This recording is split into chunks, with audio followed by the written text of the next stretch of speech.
Elasticity டாபிக்ல part 2 questions பார்க்கலாம். NEET type questions பாருங்க. Write copper, steel, glass and rubber in order at increasing coefficient of elasticity.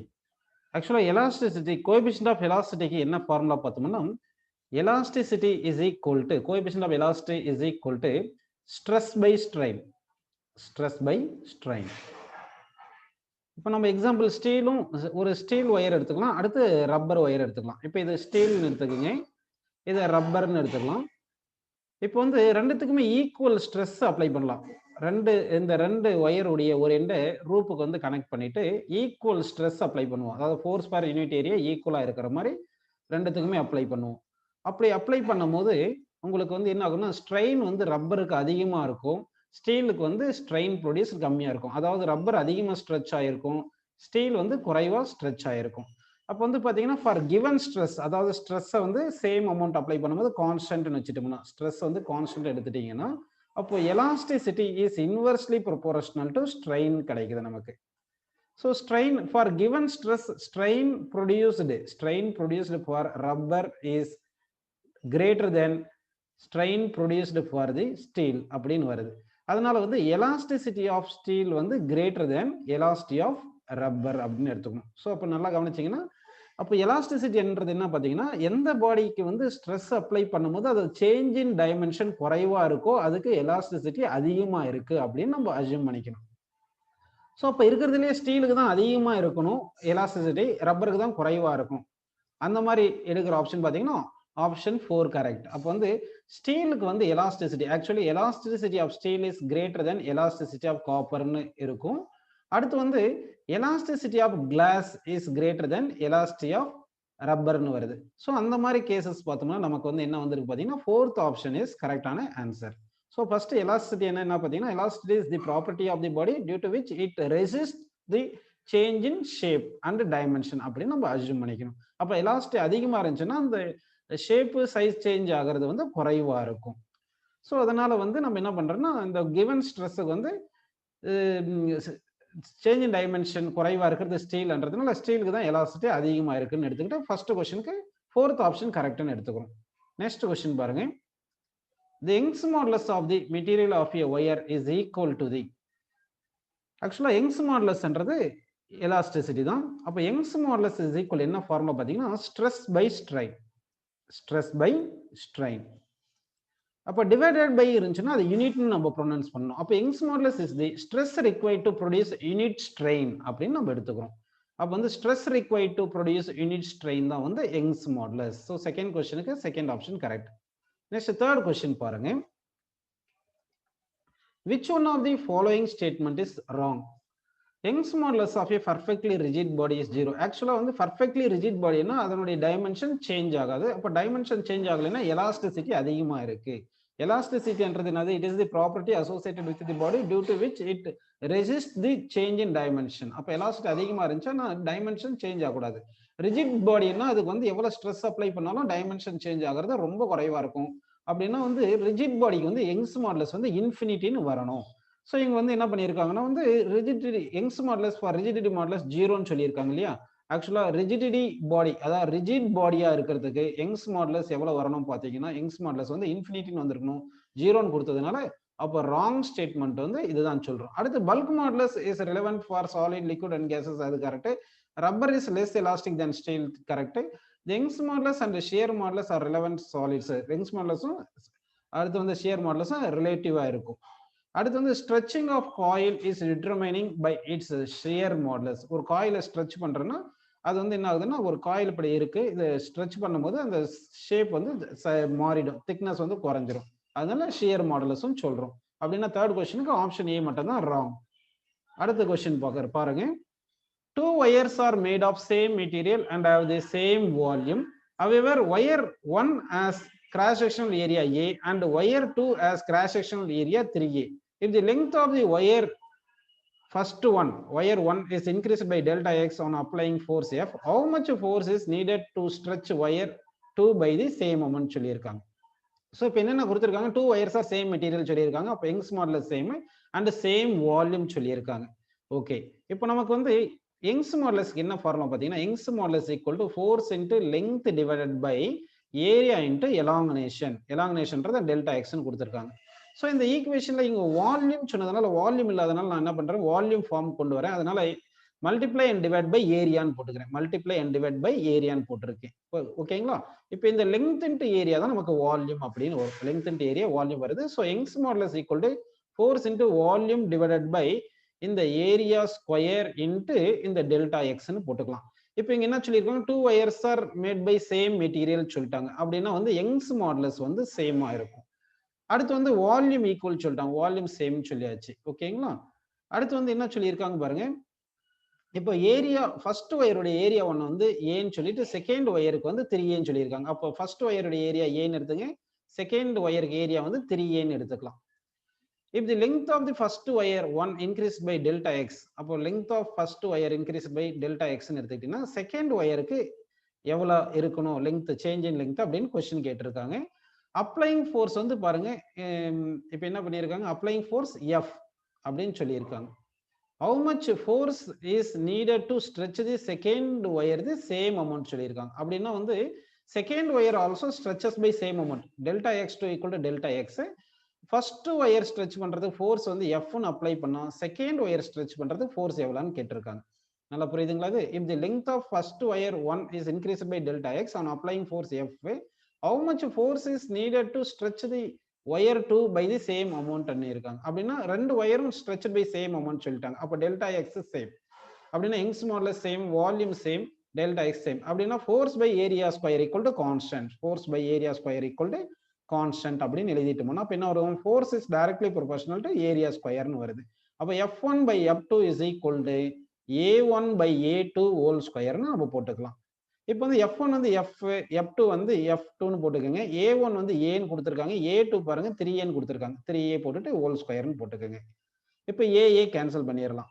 So இது 3 square வந்து 9 வரும். இந்த 9 இந்த பக்கம் வந்துச்சுன்னா F2 is equal to 9F. அப்போ F2 is equal என்ன வந்திருக்கு பார்த்தீங்கன்னா 9F அப்படின்னு நமக்கு வந்திருக்கு. ஸோ ஆன்சர் வந்து ஃபோர்த் கொஸ்டினுக்கு வந்து ஃபோர்த் ஆப்ஷன் கரெக்டான ஆன்சர். நெக்ஸ்ட் கொஸ்டின் போலாம் பாருங்க.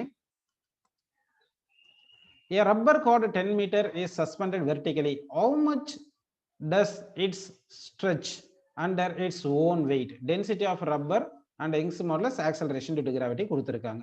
ஸோ இப்போ என்ன பண்ணலாம்னா இப்போ ஒரு ரப்பர் ஒயர் அப்படி எடுத்துக்கிறோம். இது ஒயர் ஃபார்ம்ல எடுத்துக்கிறோம். இது இப்போ என்ன பண்ணியிருக்கோம்னா ஒரு எண்டை வந்து இப்போ என்ன பண்ணியிருக்கோம் கனெக்ட் பண்ணிட்டோம் ரூஃபுக்கு. இப்போ இது வந்து எவ்வளவு ஸ்ட்ரெச் ஆகும் பார்த்தீங்கன்னா இதனுடைய மொத்த மாஸ் எங்க ஆக்ட் ஆகும்னா சென்டர் ஆஃப் மாஸ் வந்து சென்ட்ரல் இருக்கும். அப்போ வந்து மாஸ் வந்து எங்க இருக்கு பார்த்தீங்கன்னா சென்ட்ரல் இருக்கிறதுனால அப்போ வந்து எம்ஜி வந்து சென்டர்ல இருந்து ஆக்ட் ஆகுது. இந்த எஃபெக்டிவ் டிஸ்டன்ஸ் வந்து பாத்தீங்கன்னா அதாவது மொத்த மாஸ் வெயிட் வந்து எங்க ஆக்ட் ஆகுது பாத்தீங்கன்னா வெயிட் ஆகிற டிஸ்டன்ஸ் L/2 டிஸ்டன்ஸ்ல இருக்கு. ஏன்னா மொத்த லெங்த் வந்து Lன்னு எடுத்துக்கிறோம், ஒயர் லெங்த் L எடுத்துக்கிறோம். ஆனா மொத்த மாஸ் எங்க ஆக்ட் ஆகுது சென்ட்ரல் ஆக்ட் ஆகுறதுனால அப்போ பாயிண்ட் ஆஃப் சஸ்பென்ஷன்ல இருந்து எவ்வளவு டிஸ்டன்ஸ்ல இந்த வெயிட் ஃபோர்ஸ் ஆக்ட் ஆகுது பாத்தீங்கன்னா L/2 டிஸ்டன்ஸ்ல இந்த வெயிட் ஃபோர்ஸ் ஆக்ட் ஆகுது அப்படின்னு எடுத்துக்கிறோம். ஓகேங்களா? சரி, இப்போ வந்து இந்த யங்ஸ் மாடுலஸ் ஃபார்முலா என்ன பார்த்தீங்கன்னா எஃப் இன்ட்டு எல்னு போடணும். எல் பிளேஸ்ல L/2ன்னு போட்டுக்கணும். ஏன் L/2 போடணும் பார்த்தீங்கன்னா இந்த distance of the point of application of force from the point of suspension வந்து L/2 இருக்கு. இல்லைன்னா இது கால்குலஸ் மெத்தட்ல பண்ணணும். சாதாரண மெத்தட் பண்றதுனால டோட்டல் மாஸ் வந்து சென்ட்ரல் ஆக்ட் ஆயிருக்குன்னு எடுத்துட்டு L/2 லெங்த் L/2 வந்து எஃபெக்டிவ் லெங்த் L/2 போட்டுட்டு டிவைட் பை ஏ இன்ட்டு எலாங்கனேஷன் அப்படின்னு எடுத்துக்கிறேன். எலாங்கனேஷன் டெல்டா எக்ஸ்ன்னு போட்டுக்கிறோம். இப்போ வந்து நமக்கு என்னென்ன கொடுத்துருக்காங்க பாருங்க 10 metre length of the rod வந்து 10 மீட்டர் கொடுத்துருக்காங்க. அப்போ கிவன் எழுதிக்கலாம் பாருங்க. கிவன் வந்து லெங்த் ஆஃப் தி கார்டு வந்து 10 மீட்டர் கொடுத்துருக்காங்க. ஓகேங்களா? நமக்கு என்ன கொஸ்டின் கேட்கிறாங்கன்னா how much does it stretchன்னு கேட்டிருக்காங்க. So delta X is equal to question mark அப்படின்னு போட்டுக்கோங்க. இப்போ டெல்டா எக்ஸ் வேணும். அதுக்கு முன்னாடி எஃப் வந்து பார்த்தீங்கன்னா ஃபோர்ஸ் வந்து அண்டர் இட்ஸ் ஓன் வெயிட்னு சொல்லிட்டாங்க. அப்போ ஃபோர்ஸ் இஸ் ஈக்குவல் டு வெயிட்னு எடுத்துங்க. வெயிட் வந்து எம் இன்ட்டு ஜின்னு எடுத்துக்கலாம். மாஸுக்கு வந்து வால்யூம் இன்ட்டு டென்சிட்டின்னு போட்டு இன்ட்டு ஜின்னு போட்டுங்க. Volume formula area into length, area of cross section into length into வால்யூம்க்கு ஏரியா இன்ட்டு லெங்த் போட்டோம், டி இன்ட்டு ஜின்னு போட்டாச்சு. இப்போ வந்து ஃபோர்ஸ்க்கு வந்து ஏஎல்டிஜின்னு போட்டுருங்க. அப்போ Young's modulus equal to force பிளேஸ்ல area into length into density into G. எப்படி ஃபோர்ஸ்னா உங்களுக்கு கொஸ்டின்ல ஃபோர்ஸ் ஈக்குவல் டு வெயிட்னு சொல்லிட்டாங்க. Weight equal to mass into acceleration due to gravity. மாஸுக்கு வந்து ஃபார்முலா உங்களுக்கு தெரியும். Mass equal to volume into டென்சிட்டின்னு தெரியும். அதனால மாஸ் பிளேஸ்ல வால்யூம் இன்ட்டு டென்சிட்டி போட்டேன். அடுத்து volume is equal to area of cross section into length தெரியும். அதனால area of cross section into லெங்த்னு போட்டுட்டேன். ஸோ இன்ட்டு எல் பை டூன்னு இருக்கு. ஓகேங்களா? இப்போ டிவைட் பை இங்கே என்ன இருக்கு? ஏ இன்ட்டு டெல்டா எக்ஸ் அப்படின்னு இருக்கு. இப்போ நம்ம என்ன கேன்சல் பண்ணலாம் பார்த்தீங்கன்னா, நியூமரேட்டர் டினாமினேட்டர் ஏ காமனா கேன்சல் பண்ணிடலாம். ஸோ இப்போ நமக்கு டெல்டா எக்ஸ் தானே வேணும். ஸோ அப்போ டெல்டா எக்ஸ் வேணும்னா அந்த டெல்டா எக்ஸை லெஃப்ட் சைடு கொண்டு போயிடும். அப்போ டெல்டா எக்ஸ் லெஃப்ட் சைடு கொண்டு போயிட்டீங்கன்னா, அப்போ delta X is equal to வேற என்னென்ன இருக்கு பாருங்க, L into L, L square இருக்கு. ஓகேங்களா? அப்படின்னா எல் ஸ்கொயர்னு போட்டுங்க. அடுத்து டென்சிட்டி டின்னு இருக்கு, g acceleration due to gravity இருக்கு, டிவைடட் பை வந்து இங்க 2 ஒன்று இருக்கு, அந்த 2 போட்டுங்க. அடுத்து இந்த யங்ஸ் மாடுலஸ் லெஃப்ட் சைடில் கொண்டு வந்துருங்க. இப்போ எல்லா வேல்யூயும் சப்ஸ்டிட் பண்ணுங்க. அப்போ லெங்த் எவ்வளோ கொடுத்துருக்காங்க? 10 ஸ்கொயர்னு போட்டுங்க. டென்சிட்டி எவ்வளோ கொடுத்துருக்காங்க பாருங்க, டென்சிட்டி வந்து 1500 கொடுத்துருக்காங்க. ஸோ 1500 இன்ட்டு ஜி வந்து 10ன்னு கொடுத்துருக்காங்க. ஸோ 10ன்னு சப்ஸ்டிட் பண்ணிங்க. Divide by 2 into Young's modulus. Young's modulus பாருப்போ 5 இன்ட்டு 10 பவர், யங்ஸ் மாடுலஸ் வந்து 5 into 10 power 8. So 5 into 10 power 8ன்னு போட்டுட்டேன். இப்போ இதை நம்ம சிம்பிளை பண்ணலாம். இதை வந்து நம்ம சிம்பிளை பண்ணோம்னா நமக்கு என்ன ஆன்சர் வரும் பார்த்தீங்கன்னா வந்து 15 இன்ட்டு 10 பவர் மைனஸ் 4ன்னு கிடைக்கும். 15 into 10 power minus 4 metre. So 15 into 10 power minus 4ன்றது ஃபர்ஸ்ட் ஆப்ஷன் கரெக்ட். அடுத்த கொஸ்டின் போலாம் பாருங்க. Two similar wires under the same load yield elongation of 0.1 millimeter and 0.05 millimeter respectively. If the area of cross section of the first wire is 4 millimeter square, then area of cross section of the second wire கேட்டிருக்காங்க. இப்போ நமக்கு என்னென்ன கொடுத்துருக்காங்க பாருங்க, ரெண்டு wire similar wire சொல்லிட்டாங்க. அப்போ Young's modulus equal. ஆக்சுவலாக ஃபர்ஸ்ட் யங்ஸ் மாடுலஸ்க்கு என்ன formula? Force into length divide by area into elongation. Elongation delta எக்ஸ்ன்னு அப்படின்னு எடுத்துப்போம். இப்போ இவங்க என்னென்ன சொல்லியிருக்காங்கன்னா பாருங்க, 2 wires are சேம் ஒயர் சொல்லியிருக்கனால அப்போ Young's modulus of first wire equal to second wire அப்படி எடுத்துக்கலாம். சேம் லோடு சொன்னதுனால force F1 is equal to F2 force எடுத்துங்க. எலாங்கினேஷன் ஆஃப் ஃபர்ஸ்ட் ஒயர் வந்து 0.1 சொல்லியிருக்காங்க. அப்போ delta X1 is equal to 0.1 millimetre, delta X2 is equal to 0.05 millimetre அப்படி கொடுத்துருக்காங்க. So அந்த வேல்யூஸ் அப்படியே சப்ஸ்டிட் பண்ணிக்கலாம். நெக்ஸ்ட் என்ன கேட்டிருக்காங்கன்னா, if the area of cross section of the first wire is 4 millimeter square, so A1 is equal to 4 millimeter square, then the area of the second wire கேட்டிருக்காங்க. area of the second wire A2 is equal to question mark. இப்போ நம்ம இது என்ன பண்ணலாம்னா அந்த 6th question solve பண்ணலாம் பாருங்க. இப்போ வந்து L வந்து பார்த்தீங்கன்னா 2 சிமிலர் ஒயர்ஸ்ன்னு சொல்லிட்டதுனால நம்ம என்ன பண்ணலாம்னா லெங்த் கொடுக்காதனால லெங்த்தும் ஈக்குவல் அப்படின்னு நம்ம எடுத்துக்கலாம். லெங்த்தும் ஈக்குவல்னு எடுத்துக்கலாம். அப்போ L1 is equal to L2 அப்படின்னு எடுத்துக்கோங்க. இப்போ இதில் பார்த்தீங்கன்னா அப்போ லெங்த் வந்து சேம், யங்ஸ் மாடுலஸ் சேம், அப்போ ஃபோர்ஸ் சேமாக இருக்கு. அப்போ இதுல இருந்து நம்ம என்ன பண்ணலாம்னா இங்கே area into elongation equal to constant அப்படின்னு எடுத்துக்கலாம். ஓகேங்களா? அப்போ area into elongation is equal to constant. So இதுல இருந்து என்ன பண்ணலாம், எலாங்கினேஷன் என்ன வரும்னா இன்வெர்ஸ்லி ப்ரொபோர்ஷனல் டு ஏரியான்னு வருது. அப்படின்னா வந்து நமக்கு ஏரியா இன்வெர்ஸ்லி ப்ரொபோர்ஷனல் டு எலாங்கினேஷன் அப்படின்னு நம்ம எடுத்துக்கலாம். அப்படின்னா A1 by A2 is equal to delta X2 by delta X1 அப்படின்னு எடுத்துக்கலாம். டெல்டா X1 பாருங்கப்பா என்ன கொடுத்துருக்காங்க பாருங்க, நமக்கு டெல்டா X1 வந்து 0.1ன்னு கொடுத்துருக்காங்க. சரிங்களா? டெல்டா X2 வந்து 0.05ன்னு கொடுத்துருக்காங்க. பாருங்க டெல்டா ஃபர்ஸ்ட் ஒயருக்கு வந்து 0.1 மில்லிமீட்டர், செகண்ட் ஒயருக்கு வந்து பார்த்தீங்கன்னா வந்து என்ன கொடுத்துருக்காங்கன்னு சொல்லுங்க, 0.05ன்னு கொடுத்துருக்காங்க. ஸோ அதை அப்படியே நம்ம சப்ஸ்டிட் பண்ணிடலாம். இப்போ சப்ஸ்டிட் பண்ணிட்டீங்கன்னா என்ன வரும்னா டெல்டா X2 வந்து 0.05, டெல்டா X1 வந்து 0.1ன்னு கொடுத்துருக்காங்க. 0.1 போட்டாச்சு. இதுல இருந்து A2 இஸ் ஈக்குவல் என்ன வரும் பார்த்தீங்கன்னா இந்த 0.1 இது A2 ரெசிப்ரோக்கல் எடுத்துங்க. அப்போ 0.1 by 0.05 இன்ட்டு A1ன்னு வரும். A1 வேல்யூ வந்து 4 மில்லிமீட்டர் ஸ்கொயர் கொடுத்துருக்காங்க. ஸோ அதை அப்படியே சப்ஸ்டிட் பண்ணுங்க. இந்த 0.1 டிவைடட் பை 0.05 இருக்கு இல்லைங்களா, இதை சிம்பிளை பண்ணோம்னா நமக்கு என்ன வரும் பார்த்தீங்கன்னா இது வந்து 2ன்னு கிடைக்கும் நமக்கு. ஏரியா A1 வந்து 4ன்னு வருது, 4 மில்லிமீட்டர் ஸ்கொயர். இது ரெண்டு மல்டிப்ளை பண்ணா 8 மில்லிமீட்டர் ஸ்கொயர் அப்படின்னு கிடைக்கும் ஆன்சர். ஸோ 6th கொஸ்டினுக்கு ஆன்சர் வந்து 8 மில்லிமீட்டர் ஸ்கொயர். நெக்ஸ்ட் கொஸ்டின் பாருங்க. A 5 meter long aluminum wire of diameter 3 millimeter supports a 40 kilogram mass. In order to have the same elongation in a copper wire of the same length under the same weight, the diameter should be dash. So இப்போ என்னென்ன same கொடுத்துருக்காங்க பாருங்க. ஒன்று வந்து aluminium wire, இன்னொன்று வந்து என்ன பார்த்தீங்கன்னா காப்பர் ஒயர். இந்த காப்பர் ஒயர் வந்து இது 1.2 கிடையாது, இது 12ன்னு எழுதிக்கிங்க. இது வந்து 12 அப்படின்னு போட்டுக்கலாம். ஓகேங்களா? 12 × 10⁻10. சேம் வெயிட் சொல்லியிருக்காங்க. சேம் வெயிட் அப்படின்னா ஃபோர்ஸ் வந்து சேமா இருக்கு. அடுத்து சேம் எலாங்கனேஷன் கொடுத்துருக்காங்க. சேம் எலாங்கனேஷன் அண்டர் அடுத்து வந்து சேம் லெங்த். அப்போ length same, elongation same, force same, same weight சொல்லியிருக்காங்க. அப்போ டயாமீட்டர் மட்டும் தான் டிஃப்ரெண்ட் ஆயிருக்கு. இப்போ நம்ம என்ன பண்ணலாம்னா Young's modulus is equal to FL by A into elongation எடுத்துக்கலாம். இங்க என்னென்ன சேம் சொல்லியிருக்காங்க பார்த்தீங்கன்னா வந்து எலாங்கனேஷன் சேமா இருக்கு, லெங்த் சேமா இருக்கு, வெயிட் அண்டர் சேம் வெயிட் இருக்கு. அப்படின்னா வந்து Young's modulus is inversely proportional to area. Young's modulus is inversely proportional to ஏரியான்னு எடுத்துக்கலாம். இப்போ நமக்கு டயாமீட்டர் தான் வேணும். அப்போ area is directly proportional to, ஆக்சுவலாக ஏரியாக்கு ஃபார்முலா என்ன சொல்லுங்க, pi into R square.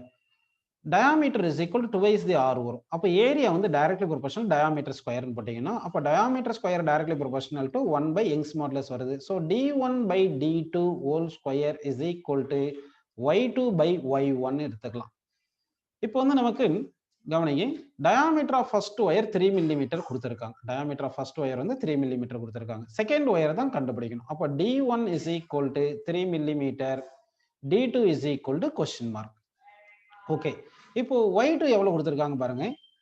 Second ஒயருக்கு வந்து 12 into 10 power 10. So 12 into 10 power 10 போட்டுங்க. ஃபர்ஸ்ட் ஒயருக்கு பாருங்க எவ்வளோ, 7 into 10 power 10.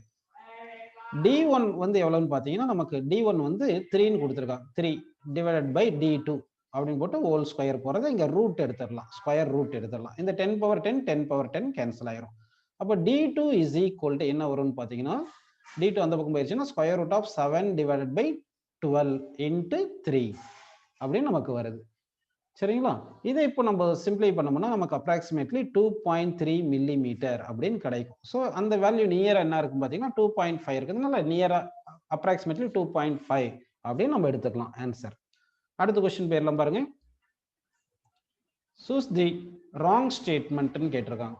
The bulk modulus for solid is much larger than for liquids அப்படின்னு சொல்லியிருக்காங்க. அதாவது வந்து பல்க் மாடுலஸ் அப்படின்றது ஆக்சுவலி எலாஸ்டிசிட்டின்றது என்னது, it has to resist the change in shape and dimension அப்படின்னு நமக்கு வரணும். ஓகேங்களா? அப்படின்னா பல்க் மாடுலஸ் வந்து கிரேட்டர் ஃபார், ஏன்னா சாலிட் வந்து அந்த அளவுக்கு கம்ப்ரஸ் பண்ண முடியாது. அப்போ வந்து பல்க் மாடுலஸ் வந்து சாலிடுக்கு அதிகமாக இருக்கணும். கேஸ் வந்து நம்ம என்ன பண்ணிடலாம்னா ஈஸியாக கம்ப்ரஸ் பண்ணிடலாம். அப்போ கேஸ் ஆர் லீஸ்ட் கம்ப்ரஸபிள் சொல்லியிருக்காங்க, அதுதான் ராங். கேஸை வந்து கேஸு கம்ப்ரஸபிலிட்டி அதிகமாக இருக்கும். ஸோ அப்போ ராங் ஸ்டேட்மெண்ட் வந்து second option, gases are least கம்ப்ரஸிபிள்ன்றது தான் ராங் ஸ்டேட்மெண்ட். அடுத்து incompressible of solid is due to the tight coupling, இது correct. The reciprocal of bulk modulus is called compressibility, இதுவும் correct. So 8th question second option தான் கரெக்டான answer. Next question பாருங்க.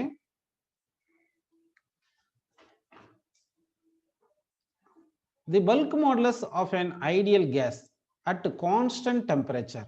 ஆக்சுவலாக வந்து bulk modulus under isothermal process is equal to pressure of the gas அப்படின்னு formula இருக்கு, ஞாபகம் வச்சுங்க. அடுத்து பல்க் மாடுலஸ் அண்டர் அடியபேடிக் ப்ராசஸ்க்கு வந்து gamma times of pressure of the gasன்னு இருக்கு. ஸோ அப்படின்னா வந்து பல்க் மாடுலஸ் அண்டர் கான்ஸ்டன்ட் டெம்பரேச்சர்னா வந்து ஐசோதெர்மல் கண்டிஷன், ஐசோதெர்மல் ப்ராசஸ். அப்போ பல்க் மாடுலஸ் அண்டர் ஐசோதெர்மல் ப்ராசஸுக்கு என்ன ஆன்சர் பார்த்தீங்கன்னா வந்து is equal to pressure. So 9th கொஸ்டினுக்கு option C correct. Next question பார்க்கலாம். A uniform cube is subjected to volume compression if each side is decreased by 1%, then bulk strain is dash அப்படின்னு கேட்டிருக்காங்க. அப்போ இங்க fractional change in side delta A divided by A சைடுக்கு வந்து 1% கொடுத்துருக்காங்க. அப்போ 1% வந்து 1/100 அப்படின்னு எடுத்துக்கணும். சரிங்களா? தட் இஸ் ஈக்குவல் டு 0.01 கிடைச்சிருக்கு. இப்போ நமக்கு fractional change in volume வேணும். ஆக்சுவலா வால்யூம்க்கு என்ன ஃபார்முலா பார்த்தீங்கன்னா A cube. இப்போ ஏ வந்து ஸ்மால் பர்சன்டேஜ் சேஞ்ச் ஆயிருந்துச்சுன்னா அப்போ fractional change in volume is equal to 3 times of fractional change in area, அதாவது பவர் டைம்ஸ்னு அப்படியே நம்ம எடுத்துக்கலாம், பவர் டைம்ஸ்னு அப்படியே நம்ம எடுத்துக்கலாம். ஓகேங்களா? ஸோ அப்போ 3 times of change in fractional change in side அப்படின்னு நம்ம எடுத்துக்கிறோம். ஸோ அப்போ வந்து இது எப்பவுமே எப்போ எடுக்கணும், ஸ்மால் பர்சன்டேஜ் சேஞ்ச் இருக்குதா இந்த மாதிரி பவர் டைம்ஸ்னு அப்படின்னு எடுக்கணும். கொஞ்சம் அதிகமாக பர்சன்டேஜ் சேஞ்ச் ஆயிருச்சுன்னா இந்த மாதிரி எடுக்கக்கூடாது. அந்த கேஸில் வந்து அதிகமாக பர்சன்டேஜ் சேஞ்ச் ஆயிருச்சுன்னா சேஞ்ச் இன் பர்சன்டேஜுக்கு final minus initial divide by initial into 100% அப்படின்னு போட்டுக்கணும். ஸோ இப்போ வந்து சைடு வந்து சேஞ்ச் ஆகுறது 1%ன்றது ஸ்மால் சேஞ்ச் இன் பர்சன்டேஜ்ன்றதுனால அப்படியே வந்து power times of change in fractional change in value of சைடுன்னு போட்டுக்கிறோம். இப்போ வந்து ஃப்ராக்ஷனல் சேஞ்ச் இன் சைடு வந்து 0.01 இருக்கு. ஸோ 3 × 0.01 அப்படி எடுத்தீங்கன்னா நமக்கு 0.03 கிடைக்குது. ஸோ பல்க் ஸ்ட்ரெயின்ன்றது fractional change in volume. So bulk strain வந்து 0.03. 10th கொஸ்டினுக்கு 4th ஆப்ஷன் கரெக்ட். அடுத்த கொஸ்டின் போலாம் பாருங்க. The average depth of an Indian ocean is about 3000 meter. The fractional compression delta V by V of water at the bottom of the ocean is dash. Bulk modulus கொடுத்திருக்காங்க. அடுத்து acceleration due to gravity கொடுத்திருக்காங்க. So இந்த question பார்க்கலாம் பாருங்க. இப்போ நமக்கு வந்து bulk மாடுலஸுக்கு என்ன ஃபார்முலா பார்த்தீங்கன்னா minus P delta V by V. ஆக்சுவலாக ஏன் மைனஸ் போடுறோம்னா இங்கே ப்ரெஷர் இன்க்ரீஸ் பண்ணும்போது வால்யூம் டிக்ரீஸ் ஆகும், அதை தான் இங்கே மைனஸ் சொல்கிறாங்க. இப்போ நமக்கு மேக்னிட்யூட் வேணுன்றதுனால இந்த மைனஸை விட்டுருவோம். இப்போ நமக்கு டெல்டா வி பை வி தானே வேணும். அப்போ delta V by V is equal to pressure by bulk modulus எடுத்துக்கலாம். இப்போ இந்த ப்ரெஷருக்கு என்ன ஃபார்முலா பார்த்தீங்கன்னா வந்து வித் டெப்த் வந்து நல்லா கவனிங்க. ப்ரெஷருக்கு வித் டெப்த்துக்கு என்ன ஃபார்முலானா ஹெச்டிஜி அப்படின்னு எடுத்துக்கணும். டெப்த் இன்ட்டு டென்சிட்டி இன்ட்டு ஜின்னு எடுத்துக்கணும். அப்படின்னா ஃப்ராக்ஷனல் சேஞ்ச் இன் வால்யூம்க்கு என்ன ஃபார்முலா வரும்னா ப்ரெஷர் வந்து ஹெச்டிஜின்னு சப்ஸ்டிட் பண்ணிருங்க பை பல்க் மாடுலஸ் போட்டுருங்க. இங்கே ஹெச் டெப்த் எவ்வளோ சொல்லியிருக்காங்க 3000 சொல்லியிருக்காங்க. ஸோ 3000 போட்டுக்கோங்க. அடுத்து வந்து டென்சிட்டி, அதாவது வந்து டென்சிட்டி ஆஃப் வாட்டர். இப்போ இது டென்சிட்டி ஆஃப் வாட்டர் எவ்வளோ பார்த்தீங்கன்னா 1000. அப்போ அது 1000 எழுதிக்கிங்க. இன்ட்டு ஜி வந்து 10. ஆக்சுவலாக டென்சிட்டி ஆஃப் வாட்டர் வந்து நமக்கு 1000 கிலோகிராம் பர் மீட்டர் கியூப்னு வரும். அதான் எஸ்ஐ யூனிட்ல சப்ஸ்டிட் பண்ணியிருக்கோம். அடுத்து பல்க் மாடுலஸ் எவ்வளோ பாருங்க 2.2 இன்ட்டு 10⁻9 கொடுத்துருக்காங்க. ஸோ பல்க் மாடுலஸ் வந்து 2.2 இன்ட்டு 10⁻9 போட்டுக்கலாம். இப்போ இது எல்லாமே சிம்பிளை பண்ணுங்க. இது எல்லாமே சிம்பிளை பண்ணால் உங்களுக்கு எவ்வளோ வரும்னு பார்த்தீங்கன்னா வந்து 1.36 இன்ட்டு 10⁻−2 அப்படின்னு நமக்கு கிடைக்கும். ஸோ இதை பர்சன்டேஜில் எழுதும்போது 10⁻−2ன்றது 1/100. 1/100 நம்ம அப்படியே பர்சன்டேஜ்னு போட்டுக்கலாம் இல்லையா. அப்போ வந்து என்ன பண்ணலாம் 1.36% அப்படின்னு எடுத்துக்கலாம். ஸோ இந்த கொஸ்டினுக்கு ஆன்சர் வந்து 11th கொஸ்டினுக்கு ஆப்ஷன் சி கரெக்டான ஆன்சர். அடுத்து 12th கொஸ்டின் பாருங்க. To what depth below the surface of area surface of sea should a rubber ball be taken as to decrease its volume by 0.1%? Density of sea water 1000, bulk modulus of rubber வந்து 9 into 10⁸, acceleration due to gravity 10 அப்படின்னு கொடுத்துருக்காங்க. So இப்போ இந்த question solve பண்ணலாம் பாருங்க. இப்போ நமக்கு bulk மாடுலஸ்க்கு என்ன ஃபார்முலா பார்த்தீங்கன்னா pressure divided by fractional change in volume. இப்போ நமக்கு ஃப்ராக்ஷனல் சேஞ்ச் இன் வால்யூம் தான் எவ்வளோ கொடுத்துருக்காங்கன்னா 0.1%. So fractional change in volume equal to 0.1%. Percent அப்படியே ஃப்ராக்ஷனாக மாற்றத்துக்கு பை 100ன்னு போட்டுங்க. ஸோ தட் என்ன ஆன்சர் வருது பார்த்தீங்கன்னா இது வந்து 0.001 அப்படின்னு கிடைக்குது நமக்கு. இது ஃப்ராக்ஷனல் சேஞ்ச் இன் வால்யூம். அடுத்து வந்து இந்த ப்ரெஷருக்கு என்ன ஃபார்முலா பார்த்தீங்கன்னா ஹெச்டிஜி எடுத்துக்கணும். ஹெச்டிஜி இந்த ஹச் தான் கேட்டிருக்காங்க, எவ்வளோ டெப்த்து கொண்டு போகணும் கேட்டிருக்காங்க. அப்போ வந்து இந்த ப்ரெஷரில் இந்த பல்க் மாடுலஸ் ஃபார்முலா சப்ஸ்டிட் பண்ணலாம் பாருங்க. சப்ஸ்டிட் பண்ணால் என்ன ஆன்சர் வருது பாருங்க. பல்க் மாடுலஸ் ஈக்குவல் ப்ரெஷர் பிளேஸில் ஹெச்டிஜின்னு சப்ஸ்டிட் பண்ணிட்டு divide by fractional change in volume போடுங்க. நமக்கு ஹெச் தானே வேணும், ஹெச் மட்டும் லெஃப்ட் சைடில் வச்சுட்டு மற்றதெல்லாம் இந்த பக்கம் கொண்டு வந்துருங்க. ஸோ இப்போ என்ன வருது பார்த்தீங்கன்னா bulk modulus into fractional change in volume divide by density into g அப்படின்னு நமக்கு வருது. இப்போ இது வேல்யூ எல்லாம் சப்ஸ்டிட் பண்ணுங்க. பல்க் மாடுலஸ் என்ன கொடுத்துருக்காங்க 9 into 10⁸. So 9 into 10⁸. அடுத்து வந்து ஃப்ராக்ஷனல் சேஞ்ச் இன் வால்யூம் அது 0.001. ஸோ அதை 10⁻−3ன்னு எழுதிக்கிங்க. டிவைட் பை டென்சிட்டி வந்து 1000 10⁻3. ஜி வந்து 10. இது மொத்தமே சிம்பிளை பண்ணோம்னா நமக்கு என்ன ஆன்சர் கிடைக்கும் பார்த்தீங்கன்னா 90 மீட்டர் கிடைக்கும். ஸோ இப்போ 90 மீட்டர் டெப்த்துக்கு இந்த ரப்பர் பாலை கொண்டு போனோம்னா வால்யூம் சேஞ்சஸ் பை 0.1% அப்படின்னு நமக்கு கிடைக்குது. நெக்ஸ்ட் கொஸ்டின் பாருங்க.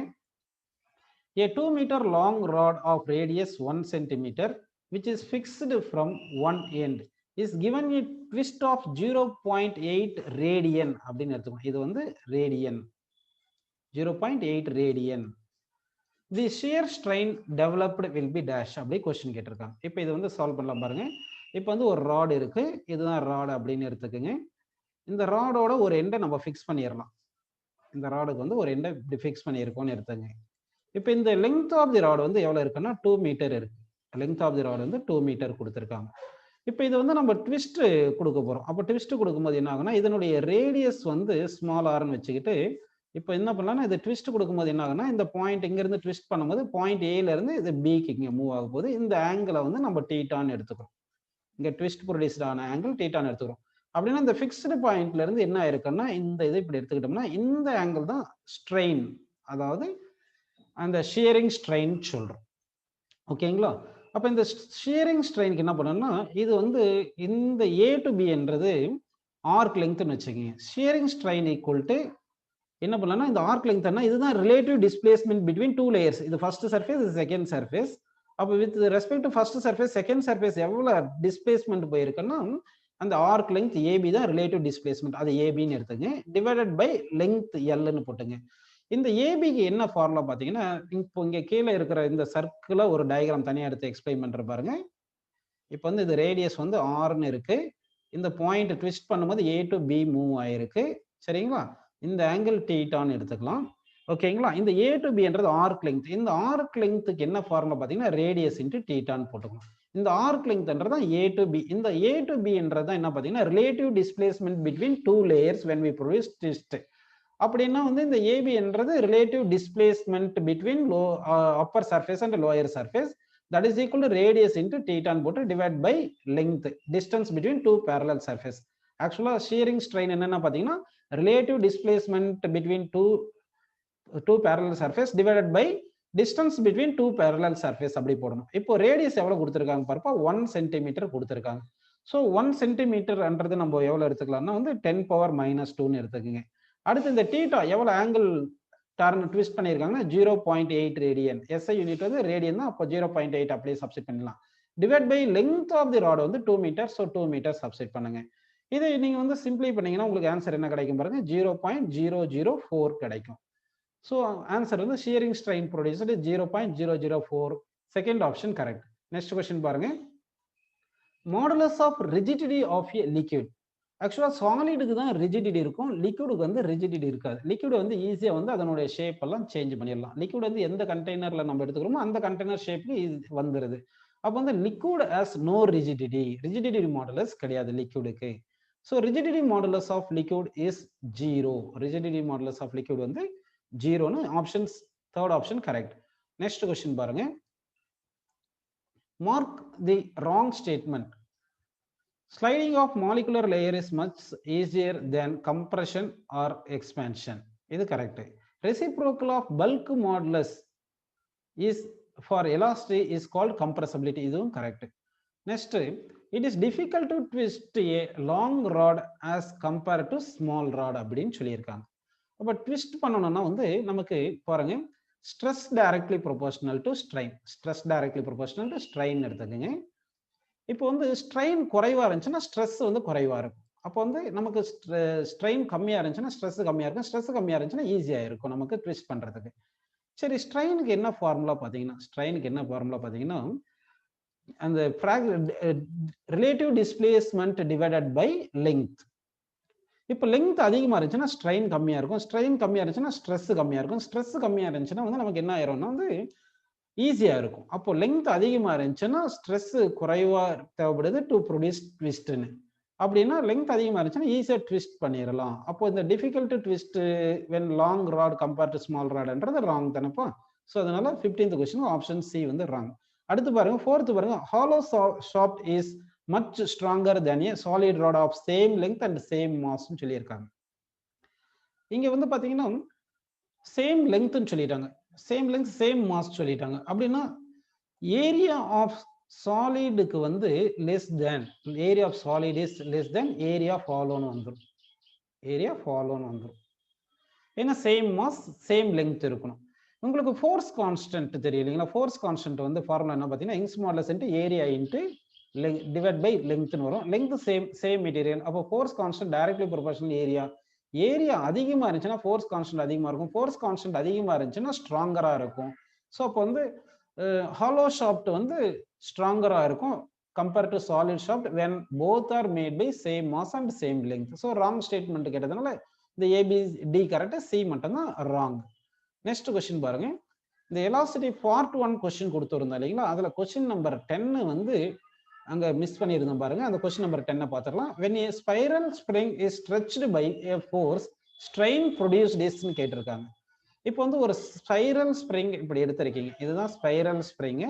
இந்த ஸ்பைரல் ஸ்ப்ரிங் எடுத்து இதை வந்து ஃபோர்ஸ் இப்படி அப்ளை பண்ணீங்கன்னா என்ன ஆகும்னா இது வந்து இந்த ஷியர் ஆயிரும். அப்போ லெங்த்தும் சேஞ்ச் ஆயிரும். அப்போ changes both length and shearing. So இப்போ வந்து ஒரு ஸ்பைரல் ஸ்ப்ரிங் எடுத்து ஸ்ட்ரெச் பண்ணும்போது என்ன ஆகுதுன்னா லெங்த் சேஞ்ச் ஆகிறதுனால அப்போ லாஞ்சிடியூடினல் ஸ்ட்ரெயின் வருது. அதே மாதிரி இந்த ஷேப்பும் சேஞ்ச் ஆகுது இல்லைங்களா?